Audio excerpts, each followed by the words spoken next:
kodėl atrodo, kad vis kartoju tas pačias klaidas, ką daryti, kad taip nebebūtų. Geras klausimas, iš tikrųjų dažnai pasitaikantis klausimas.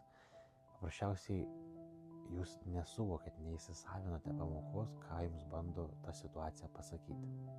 Galimai jinai yra jums ypatingai svarbi jūsų gyvenimo keliui ir paprasčiausiai dėl įvairių priežasčių ir aplinkybių jūs jos nesuvokėt, nesuprantat, ką jinai jums bando jums pasakyti, dėl to jinai vis pasikartoja, vis iš naujo ir iš naujo. Sukuria gyvenimas aplinkybės, sukuria gyvenimas situacijas, kad jūs tą pamoką išmoktumėte. Ir dėl kokių nors priežasčių, pavyzdžiui, įsitikinimų, blokų, jums nepavyksta to padaryti. Jeigu norite, galite kreiptis privačiai, yra metodikos, kaip galima prisiliesti prie savo pasąmonės ir pabandyti iš giliai, suradus šios problemos šaknį, susivokti, ką ta situacija bando pasakyti. O susivokus, jie automatiškai pasileis ir daugiau nebepasikartos.